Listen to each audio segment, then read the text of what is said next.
नमस्कार साथियों, आप सभी का हार्दिक स्वागत, हार्दिक अभिनंदन। आपका सबसे पहले सभी का धन्यवाद। आपने हमारे बर्थडे के ऊपर जो विश किया कल, उसके लिए आप सभी का बहुत बहुत धन्यवाद और आभार। जैसा कि कल से लगातार आपके मैसेज टेलीग्राम पे, व्हाट्सएप पे या अन्य सोशल साइट पर हमें मिले, उसके लिए आप सभी का, आपका जो प्रेम, आपका स्नेह ऐसा ही आगे बना रहे, ऐसी हम कामना करते हैं। और आज हम चर्चा करने जा रहे हैं कि जैसे लंबे समय से एक मांग थी कि ग्रेड सेकंड और ग्रेड जो फर्स्ट की वैकेंसी है वो कब तक आ सकती है, उसके लिए हम लगातार आप तक जुड़े हुए थे। पीछे भी हमने लगभग 10-15 दिन पहले एक वीडियो डाला था कि सितंबर माह में या अगस्त माह में जब भी ये वैकेंसीज पूरी होती है उसके जस्ट बाद पूरी संभावना आने की। और अब इसी चर्चा के बीच आज और कल से लगातार एक न्यूज़ वायरल हो रही है कि 10,000 पदों पर ग्रेड फर्स्ट पर और लगभग 8,000 के आसपास पदों पर ग्रेड सेकंड की वैकेंसी जल्द आने की संभावना है। कारण ज़रूरी नहीं है कि वैकेंसी कंप्लीट हो उसके बाद ही आए। जैसा कि अभी आरएस की जो वैकेंसी आई है उसको इंटरव्यू से पहले हमेशा का ये रूल रहा है कि हमेशा एक भर्ती पूरी होती है उसके बाद दूसरी भर्ती जारी होती है विज्ञप्ति, लेकिन अब की बार इंटरव्यू डेट के साथ ही नई विज्ञप्ति जारी कर दी। चुनावी साल है तो ऐसा ग्रेड सेकंड और ग्रेड फर्स्ट में भी आपको देखने को मिल सकता है। लेकिन हम जब तक अपनी तैयारी स्टार्ट नहीं करते हैं, जब तक कोई वैकेंसी का विज्ञप्ति या नोटिफिकेशन जारी नहीं हो जाता है, और एक विज्ञप्ति या नोटिफिकेशन जारी होने के बाद हमें भी पता है, आपको भी पता है कि हमें उतना समय नहीं मिल पाता जितना हमें जिस पोस्ट की हम, जैसे ग्रेड फर्स्ट है, ग्रेड सेकंड है या ग्रेड थर्ड है, टीचर एग्ज़ाम, कॉलेज लेक्चरर भी है, इन परीक्षाओं के लिए हमें लगभग 12 से 14 महीने की लगातार स्टडी की आवश्यकता होती है। यदि हम 12 से 14 महीने एवरेज निकालें डेली का, तो 8 से 10 घंटे हमें यदि तैयारी करते हैं तो उसके लिए हमें आराम से इतना समय चाहिए होता है कि हम उस परीक्षा को अच्छे ढंग से, उसका जो सिलेबस है उसको कवर कर सकें। लेकिन विद्यार्थियों की, जहाँ तक मैं पिछले 6 महीने से लगभग यूट्यूब पर आपके साथ जुड़वा हुआ हूँ, तो इससे सबसे ज़्यादा जो सवाल है कि सर विज्ञप्ति कब आएगी, परीक्षा कब होगी। हालांकि उन सभी विद्यार्थियों की, मैं भी जानता हूँ, आप भी जानते हैं, शायद आपको भी पता होगा खुद को, आप उस परीक्षा की तैयारी कर रहे हैं और मुझे भी पता है, तो शायद उन विद्यार्थियों की तैयारी उतनी अच्छी नहीं है, उन्होंने सिलेबस भी शायद एक बार भी कवर नहीं किया है, लेकिन उनको कहीं ना कहीं अपनी तैयारी से ज़्यादा आने वाली जो परीक्षा है उसकी एग्ज़ाम तिथि उन्हें पहले मालूम हो, और वो परीक्षा कब आयोजित होगी, उसका रिजल्ट कब आएगा और उसकी ज्वाइनिंग कब मिलेगी, ये सभी सवाल उनके अपनी तैयारी से पहले होने ज़्यादा ज़रूरी हैं। तो ये मैं समझता हूँ, जहाँ तक यदि कोई तैयारी करने वाला विद्यार्थी है तो उसे इस तरह के सवाल कभी भी नहीं पूछने चाहिए। आपको मैं लगातार काफ़ी बार बता चुका हूँ कि भर्ती 100% आएगी, चाहे हो सकता है 1-2 महीने, 4 महीने की देरी हो जाए, लेकिन वो परीक्षा आएगी। और आपको सबसे पहले उस परीक्षा के लिए टारगेट निर्धारित करना होगा। आपको उस परीक्षा की, जिस भी परीक्षा की आप तैयारी कर रहे हैं, उसका आपको टारगेट फिक्स करना होगा। ऐसा नहीं है कि हम ग्रेड फर्स्ट, ग्रेड सेकंड और ग्रेड थर्ड तीनों की एक साथ कर लें। ऐसी गलती आपको बिल्कुल भी नहीं करनी है, क्योंकि कुछ विद्यार्थी, उसमें आप भी शामिल हो सकते हैं, जो परीक्षाएँ पीछे ग्रेड सेकेंड, फर्स्ट और थर्ड की जो एग्ज़ाम हुई उनमें बहुत से विद्यार्थियों ने ऐसा किया, तो उनको उसका जो खामियाजा है वो भुगतना पड़ा है। क्योंकि किसी भी एग्ज़ाम का जो सिलेबस है, मानता हूँ 30 से 40% सेम हो सकता है, लेकिन पूर्ण रूप से किसी भी परीक्षा का टाइम टेबल, किसी भी परीक्षा का जो सिलेबस है वो कम्प्लीटली सेम नहीं हो सकता, समान नहीं हो सकता। उसके लिए बहुत से मापदंड हैं, अलग अलग सिलेबस निर्धारित है। तो आपको, क्योंकि जब भी परीक्षाएँ आयोजित होती है, टीचर से संबंधित अध्यापक परीक्षाएं जो आयोजित हो रही हैं, तो उनमें हमेशा लगभग यही रूल रहा है कि सभी परीक्षाएं एक साथ आयोजित होती हैं, 2 से 6 महीने का समय उनके बीच रहता है। तो आपको ऐसी गलती नहीं करनी। आप पहले कोशिश ये करें कि विज्ञप्ति जारी होने से पहले आपका जो सिलेबस है वो कम्प्लीटली हो जाना चाहिए। विज्ञप्ति के बाद आपको भी पता है, सबको पता है कि लगभग 6 से 8 महीने का समय हमें मिलता है। अधिकतम के समय की बात कर रहा हूँ मैं। आज जो पीछे के एग्ज़ाम हुए, विज्ञप्ति जारी होने के बाद 6 से 8 महीने में संबंधित आयोग उसका जो एग्ज़ाम है करवा लेता है। तो आपको उस 6 से 8 महीने के अंदर हमें कोचिंग भी करनी होती है, उसका सिलेबस भी निकालना होता है, नोट्स बनाने, बहुत से काम हैं। तो मैं जहाँ तक मानता हूँ, हम 6 से 8 महीने के अंदर किसी भी कोचिंग का भी चयन करें, कोचिंग करें ऑनलाइन ऑफलाइन, तो भी हमारा जो सिलेबस है वो कंप्लीट नहीं हो पाता है। उसके लिए हमें एक रणनीति के तहत तैयारी करनी पड़ेगी आपको। सबसे पहले यदि आप कोचिंग करना चाह भी रहे हैं तो आप कोशिश करें कि उससे पहले पहले जब भी विज्ञप्ति जारी हो रही है तो उससे पहले पहले अपनी कोचिंग या जो आपका जो सिलेबस है उसको कवर कर लें। और विज्ञप्ति जारी होने के बाद आपका प्रयास रहना चाहिए कि हमें केवल उस परीक्षा का रिवीजन ही करना पड़े। यदि आप संबंधित परीक्षा का एग्ज़ाम तिथि घोषित होने या विज्ञप्ति जारी होने, नोटिफिकेशन जारी होने के बाद यदि आप ये सोच रहे हैं कि हम इस परीक्षा की तैयारी में सफल हो जाएंगे तो ये कभी भी संभव नहीं है।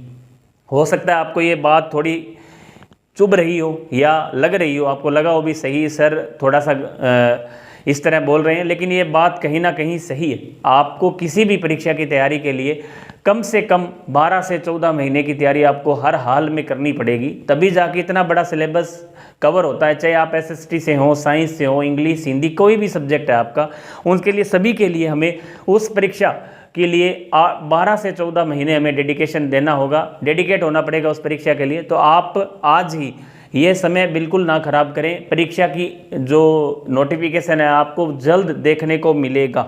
मान लो यदि नोटिफिकेशन नहीं भी आता है आगे आने वाले 3-4 महीने में भी, तो भी आपका जो पहला काम है, पहला आपका दायित्व है, कर्तव्य है कि हमें उस परीक्षा की, जिस परीक्षा का हमें तैयारी करनी है उसका आप टाइम टेबल निकाल लें। जो सिलेबस है इसका संबंधित सिलेबस आप अपने पास रखें, उसकी जो PDF है उसका जो फोटोकॉपी आपके पास होनी चाहिए, प्रिंट आउट। उसके बाद उस सिलेबस के अकॉर्डिंग यदि आपने पहले कोचिंग कर ली है तो उसके अकॉर्डिंग आपको पता भी है कि हमारा सिलेबस क्या, उसको आप बार बार रिवाइज करते रहें। जैसे ही नोटिफिकेशन जारी होता है तो अभी आपको बाहर कहीं रूम वगैरह की या कहीं भी जाने की आवश्यकता नहीं है, आप अपने कमरे में घर पर आसानी से तैयारी कर सकते हैं। और जब भी विज्ञप्ति जारी होती है उसके बाद आप टेस्ट सीरीज हैं, जो भी विद्यार्थी पहले कोचिंग कर चुके हैं उन्हें बार बार कोचिंग करने की आवश्यकता नहीं है। आप अभ्यास के लिए संबंधित विज्ञप्ति के बाद किसी भी कोचिंग का जो आपको लगे भी हाँ वहाँ संबंधित विषय से संबंधित अच्छे टीचर्स हैं तो वहाँ से आप अपनी टेस्ट सीरीज ले सकते हैं। और ये कोशिश करें कि जब भी विज्ञप्ति जारी हो संबंधित परीक्षा की, आप उससे पहले पहले अपना जो सिलेबस है उसको ज़रूर कवर कर लें और टारगेट एक फिक्स कर लें कि हमें संबंधित परीक्षा की ही तैयारी करनी है। आपको 2 घोड़ों पर सवार होने की आवश्यकता नहीं है, ना आप 3rd, 2nd, 1st, 2nd, आप केवल एक टारगेट करें, चाहे वो ग्रेड 1st का हो, चाहे ग्रेड 2nd का हो, चाहे ग्रेड 3rd का हो, चाहे वो कॉलेज लेक्चरर का हो। आप संबंधित, क्योंकि शायद हमसे ज़्यादा आप जानते हैं कि आपको किसकी तैयारी करनी है, आपको पता भी है क्योंकि आप उस विषय से संबंधित आपको ज़्यादा नॉलेज है कि आप किसकी तैयारी करना चाहते हैं, आपकी अप्रोच क्या है उस विषय से संबंधित। उसी को लेकर आप अपने अनुभवों के आधार पर या अपने जो एक्सपीरियंस कहें या आपकी जो तैयारी है उसके अनुरूप आप संबंधित परीक्षा की तैयारी करना स्टार्ट करें, ताकि आप उस परीक्षा को कम समय में अच्छे अंकों के साथ पास कर सकें। तो मेरा आप सबको एक राय है कि जहाँ तक हमारा अनुभव है उसके आधार पर हम आपसे बात कर रहे हैं, बता रहे हैं आपको। हो सकता है आपको हमारी बातें अच्छी ना लग रही हों तो आप एक बार ज़रूर सुने उन्हें, और उसके बाद आपको लगे भी सर की बातें कहीं ना कहीं हमें ठीक लगे आपको तो आप उन्हें अपने जीवन में ढाल सकते हैं। और आपको लगे भी नहीं सर सही नहीं कह रहे तो आप उन बातों को छोड़ सकते हैं। लेकिन ये बिल्कुल सही बात है कि आप संबंधित परीक्षा के लिए पहले से अपने आप को डेडिकेट कर लें, तैयार कर लें कि ये परीक्षा होनी है। परीक्षा का नोटिफिकेशन मान लो सितंबर में नहीं आता है, वो दिसंबर में भी आता है, आगे आने वाली जनवरी में भी आता है, तो परीक्षा आपको करनी है तैयार, आप उसकी संबंधित परीक्षा की तैयारी आपको करनी है। सिलेबस भी सेम रहना है, तो आप इंतज़ार किस चीज़ का कर रहे हैं? आज से ही अपने आप को पूरे सिलेबस के अकॉर्डिंग तैयार कर लें। जब विज्ञप्ति आए, नोटिफिकेशन आए, उस समय आप बिल्कुल तैयार रहें और उस परीक्षा के लिए पूर्ण रूप से अपने को डेडिकेट रखना है। तो मैं आपको लास्ट में एक ही बात बोलना चाहूँगा कि सबसे पहले जो मैंने बात सारगर्भित बातें हमने करें कि हमने क्या इतने पिछले 5 से 7 मिनट जब आपने आपसे बातें की हैं, तो उसमें एक बात निकल कर आई है कि टारगेट आपको सबसे पहले फिक्स करना पड़ेगा।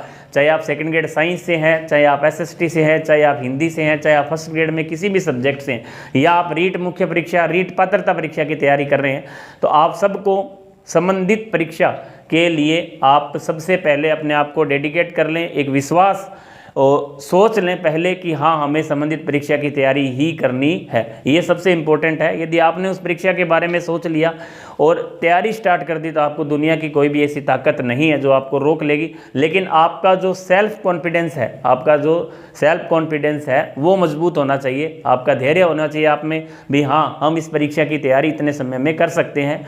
इधर उधर भागने से, अलग अलग कोचिंग ज्वाइन करने से, बार बार किसी से पूछने से अच्छा है आप खुद पर विश्वास रखें और तैयारी स्टार्ट कर दें। एक दो बातें और भी बताऊंगा कि जब भी आप तैयारी स्टार्ट करें किसी भी परीक्षा की, तीनों परीक्षाएं जो हैं उनमें अपने नोट्स खुद के तैयार करें। कई बार मैंने चैनल के माध्यम से भी, टॉपर रणवीर सर सूरतगढ़ का जो टेलीग्राम चैनल है उस पर भी मैं कई बार जो अच्छी बातें हैं वो मैं डालता रहता हूं, जैसे PDF वगैरह है, जीके की, करंट की या संबंधित परीक्षा की तैयारी से संबंधित कोई भी सूचना है। तो उसमें मैंने अभी 2-3 दिन पहले एक बुक की चर्चा की थी कि पैनोरमा की बुक आपको पढ़नी चाहिए। तो काफ़ी लोगों ने उसको पसंद भी किया, कुछ कमेंट भी आए, मैंने पढ़े। क्योंकि लगभग जो भी मैं चीज़ उसमें डालता हूँ, एक एक चीज़ मैं नोट करता हूँ। ऐसा नहीं है कि मैंने उसमें डाल दिया आपका रिप्लाई नहीं किया, हर चीज़ की गौर रखता हूँ भी हाँ विद्यार्थी किस के बारे में क्या बात कर रहे हैं, क्या पूछ रहे हैं। तो उसमें एक काफ़ी कमेंट ये भी आए कि सर ये बुक बड़ी है, हमसे नहीं पढ़ी जाएगी। देखो बुक की तुलना में आप जिस परीक्षा की तैयारी कर रहे हैं वो कहीं ना कहीं उससे 20 गुना बड़े हैं। जैसे आप ग्रेड फर्स्ट की यदि तैयारी कर रहे हैं तो वो बुक की तुलना में बहुत बड़ी वैकेंसी है, बहुत बड़ी जॉब है। एक लेक्चरर, एक सेकंड ग्रेड, एक थर्ड ग्रेड टीचर की जो जॉब है बहुत बड़ी है। आप यदि इस बुक से, ये 250 से 300 पेज की ये बुक आज इससे आप डर रहे हैं तो आप ये आस ना रखें कि हम उस परीक्षा में पास हो पाएंगे। मैंने बहुत सोच समझ के आपको ये बुक गाइड की है। जरूरी नहीं है आप किसी भी बुक का चयन करें, लेकिन एक आदर्श बुक के रूप में मैंने उसको डाला। उसका कारण था कि जहाँ तक उसके जो आंकड़े हैं, उसके तथ्य हैं, उसका जो विवरण है एक ऑथेंटिक बुक से लिया गया है। जैसे उसमें ज्योग्राफी की बात करें, पॉलिटिकल की बात करें और कला संस्कृति की बात करें तो वो कहीं ना कहीं जो हिंदी ग्रंथ अकादमी की बुक्स हैं, राजस्थान अध्ययन की जो बुक हैं, उनका जो सार ग्रंथित मैटर है वो उसमें डाला गया है। तो हमने इस बुक को पढ़ा है, देखा है, लेकिन थोड़ी बड़ी है बुक मैं मानता हूँ। लेकिन आप यदि आज से तैयारी कर रहे हैं, आपको उस परीक्षा के लिए 12 से 14 महीने का समय मिल रहा है, तो आप उस परीक्षा को अच्छे से तैयार करें। जरूरी नहीं है कि वह पेपर का स्तर कैसा रहे, क्योंकि पीछे के एग्जाम में कई बार पेपर इजी भी पूछा जाता है तो कई बार टफ भी आता है। तो हमें ऐसा भी नहीं है पूरी बुक पढ़ने की आवश्यकता है, उसके आप शॉर्ट नोट्स तैयार कर सकते हैं। पीछे के एग्जाम पेपर आप देखें भी, इस एक किताब से किस तरह के प्रश्न पूछे गए हैं। अपने को पूरी बुक पढ़ने के बजाय उसमें से अपने शॉर्ट नोट्स आप है जो तैयार कर सकते हैं। तो आप उस बुक से संबंधित, जहाँ तक मेरा अनुमान है, मैंने उस बुक को बहुत बार पढ़ा है, देखा है। अच्छा, आज भी मेरे पास वो बुक विद्यमान है जिस बुक से मैंने तैयारी की थी, वो बिल्कुल काली कर रखी है मैंने। तो आप ये ना सोचें कि बुक इसके अलावा जरूरी नहीं आप लक्ष्य भी ले सकते हैं, आप एक बार पढ़ें।